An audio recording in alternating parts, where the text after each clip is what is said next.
उद्दर जोशी का अतीन्द्रिय ज्ञान।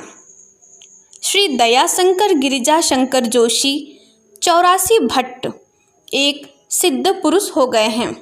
लोग उन्हें चादोद क्षेत्र के गुप्त योगेश्वर का उद्दर जोशी महाराज कहते थे। उन्होंने एक बार आत्मानुभूति बताई। मैं तो बचपन से गायत्री उपासना करता हूँ। प्रातः ब्रह्म मुहूर्त में एक लोटा और धोती लेकर नर्मदा नदी में जाकर स्नान करना, वहाँ एक बड़े पेड़ के नीचे पूर्वाभिमुख बैठकर एकाग्र चित्त से गायत्री मंत्र का जप करना, यह मेरा क्रम था। शाम को घर आकर एक बार भोजन लेकर फिर शंकर जी की आराधना करता। मोक्ष की अभिलाषा से मैं समर्थ गुरु की खोज में था। माँ गायत्री की उपासना के प्रभाव से एक दिन एक महात्मा का दर्शन लाभ हुआ। उनकी सेवा में लग गया।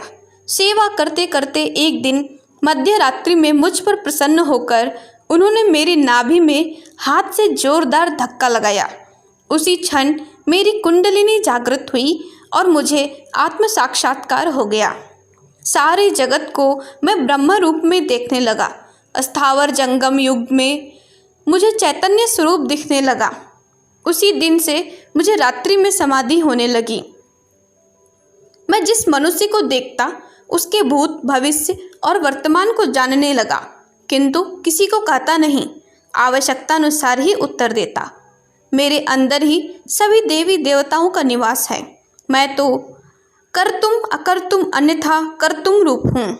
जो होने वाला है और जो नहीं होने वाला है, दोनों को ही बदल सकता हूँ। एक दिन एक गृहस्थ अपनी हाथ की मुट्ठी में 1 रुपया लेकर जोशी जी के पास आया और कहने लगा, महाराज आप महात्मा हैं, बताइए कि मेरे हाथ में क्या है। महाराज ने हंसते हंसते कहा, भाई मेरी परीक्षा मत लो। पर वह माना नहीं, अपने आग्रह पर अड़ा रहा। तब महाराज जी ने कहा, तुम्हारी मुट्ठी में जो है वह तुम्हारी चमड़ी के रंग में मिल जाएगा। उस व्यक्ति ने हाथ खोला तो देखा मुट्ठी का रुपया गायब है। उसकी जगह उतना ही बड़ा सफ़ेद दाग पड़ गया है। महाराज जी की एक भक्त एक समय नर्मदा नदी में बाढ़ आने से उसमें डूब गया। महाराज जी को यह समाचार मिला तो वे मुंह ढककर सो गए। 3 घंटे तक हिले डुले नहीं। तब तक वह डूबने वाला भक्त आ गया। उनके चरण स्पर्श कर बोला, महाराज जी डूबने के बाद मैं बहुत दूर तक बहता गया। तभी उस अथाह जलराशि में से किसी महात्मा ने मुझे बाहर खींच निकाला और किनारे लाकर छोड़ा। उसकी बातें सुनकर महाराज हंसने लगे। उसके जाने के बाद बोले, भक्तों की रक्षा करना तो मेरा काम है। एक दिन महाराज जी ने एक भक्त को नर्मदा के किनारे पर जाने से मना किया। उसी दिन उसका सामान नाव से आने वाला था, इसलिए उसको नदी तट जाना पड़ा। वह एक पत्थर पर बैठकर माल को देखने लगा। इतने में ही वह पत्थर खिसक गया और डूब गया। इस तरफ उद्दत महाराज सिर ओढ़कर सो गए। 1 घंटे के बाद मुंह खोलकर बैठ गए।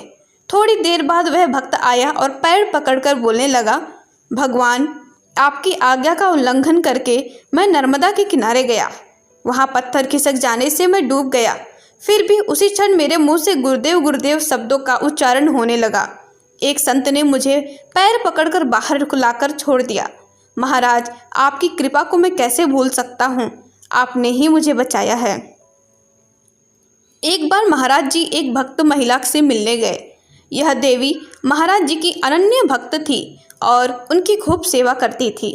महाराज जी मिलने गए, उस समय उसको 104 डिग्री बुखार चढ़ा था। महाराज जी के दर्शन करके वह बोली, प्रभु आपकी प्रसादी स्वरूप भस्म मुझे चाहिए, मेरा बुखार उससे भाग जाएगा। महाराज जी ने कहा, माता जी आज सोमवार है, शुक्रवार को भस्म मिलेगी। शुक्रवार को उनकी मृत्यु हुई और वह भस्म में मिल गई। एक बार एक भक्त अपने मित्र के साथ महाराज जी से मिलने गया। सब लोग दरवाजे के पास बैठ गए। दरवाजे से होकर जोर की हवा आ रही थी। महाराज जी के पास में रखा हुआ घी का जो दीपक जल रहा था, वह हवा के कारण न बुझ जाए, इस विचार से एक व्यक्ति को दरवाज़ा बंद करने के लिए संकेत किया। इतने में ही महाराज जी ने दीपक के आसपास उंगली घुमाकर दरवाज़ा बंद न करने के लिए इशारा किया। हवा जोर से आ रही थी, फिर भी दीपक बुझा नहीं। ऐसे कई चमत्कार महाराज जी के संपर्क में आने वालों ने स्वयं देखे थे और अनेक लोग उनकी अलौकिक शक्ति से बहुत लाभान्वित हुए। विद्या विभूषण मुकुटमणि राम जी। बड़ौदा राज्य के मंजूसर गांव के निवासी श्री मुकुट राम जी महाराज ने गायत्री की उपासना से परम सिद्धि प्राप्त की थी। महाराज जी अपने बचपन में ब्रह्म मुहूर्त में उठकर ठंडे पानी से स्नान करके गायत्री का जाप करके बैठ जाते थे। चतुर्मास में रात के 3-4 बजे तक एक ही आसन से जप करते थे। उन्होंने कितने ही पुरस्चरण किए और मरने तक जप और पुरस्चरण का क्रम चलता ही रहा। इस प्रकार की गायत्री साधना से उनको ये अलौकिक सिद्धियां प्राप्त हुई थीं। पहला, विश्व दृष्टि। महाराज अपने गांव में बैठे यूरोप, अमेरिका और जर्मनी की बातें बताते थे। लोकांतर की अद्भुत बातें वे सुनते थे। पिछले महायुद्ध में जर्मनी की एक स्टीमर डूब रही थी, तब उसी समय वह समाचार उन्होंने लोगों को दिया था।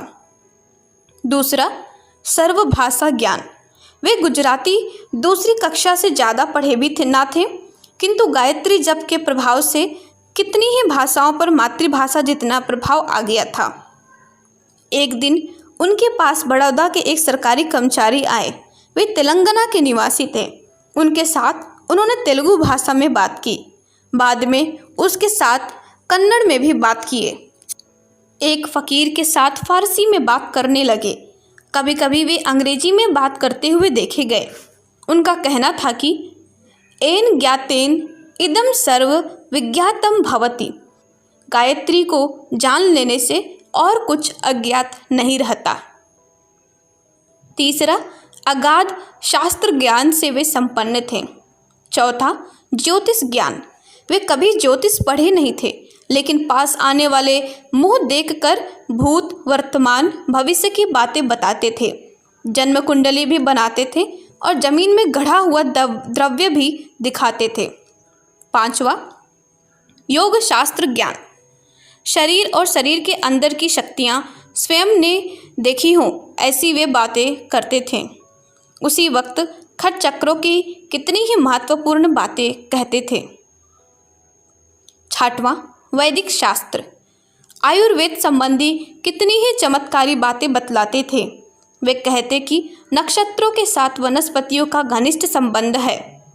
अमुक नक्षत्र में अमुक औषधि वनस्पति को अमुक विधि के साथ लिया जाए तो अमुक प्रकार के रोग वाले मनुष्य को निश्चित रोग से मुक्ति मिलेगी।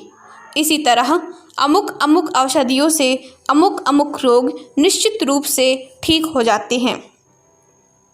सातवां, मंत्र शास्त्र सिद्धि। मंत्र शास्त्र बहुत गहन विषय है। कौन सा मंत्र कौन सी प्रकृति के व्यक्ति को दिया जाए तो उसको तुरंत सिद्धि मिले, यह बात मंत्र की आत्मा और व्यक्ति की आत्मा को पहचानने वाली शक्ति से संबद्ध है। उनमें यह शक्ति थी। आठवां, वचन सिद्धि। वचन सिद्धि के कितने ही चमत्कार उन्होंने दिखाए थे। एक बार ब्राह्मण लोग खाने बैठे थे, तभी बारिश शुरू हुई। महाराज ने वर्षा बंद होने को कहा और वह बंद हो गई। तुरंत बुखार उतर जाएगा, ऐसा कहने के साथ ही कितनों के ही बुखार उतर गए थे। कहने मात्र से कई लोगों को संतान प्राप्त हुई। तुमको अब कभी दुख भुगतना नहीं पड़ेगा, ऐसा जिसको भी कहा उसे फिर सुख ही मिला। महाराज जी ने जब जब जो कुछ भी कहा वह अवश्य सिद्ध हुआ। 9वां, अन्य शरीर धारण। अपने शरीर को वैसा ही रखकर उन्होंने कितनी ही बार पर काया प्रवेश किया। एक बार उन्होंने एक मृत व्यक्ति के शरीर में प्रविष्ट होकर ऐसी गुप्त बातें बताईं जिन्हें सुनकर सब लोग ही आश्चर्य में डूब गए। 10वां, परावाड़ी ज्ञान। परावाड़ी में दक्षता होने से उनको अनेक भाषाओं का ज्ञान था। वे पक्षी और जानवरों की भाषा भी समझते थे, क्योंकि परावाड़ी में सब भाषा एक हो जाती है। 11वां, लक्ष्मी सिद्धि। वे कभी कुछ करते नहीं थे और न कभी किसी से कुछ लेते थे, तो भी उनको राजाओं जैसा खर्च था। अपनी जिंदगी में उन्होंने लाखों व्यक्तियों को दक्षिणा और अन्न दिया था। महायज्ञ में उन्होंने लाखों व्यक्तियों को दक्षिणा और अन्न दिया। महायज्ञ, अतिरुद्र यज्ञ, महारुद्र यज्ञ आदि शाही ठाट से किया था। ब्रह्म भोज भी किया था और उसके लिए याचना नहीं की थी और न किसी से दान लिया था। उनका चौका सबके लिए हमेशा खुला रहता था। इन सब के बावजूद भी कितने ही चमत्कारों को आगंतुकों ने एवं जिनके यहाँ वे जाते थे उन्होंने देखा था। वे कहते थे कि यह सब गायत्री के ही प्रताप से है। गायत्री माता की कृपा से लोगों में आत्मबल बढ़ता है और वे परमात्मा के समीप पहुँचते हैं। इससे उनको स्वाभाविक ढंग से ईश्वर की शक्तियों का अधिकार होता है। आत्मा परमात्मा का अंश है। गायत्री द्वारा इन दोनों में एकता हो जाती है। यह एकता ही सिद्धियों की जननी है। धन्यवाद।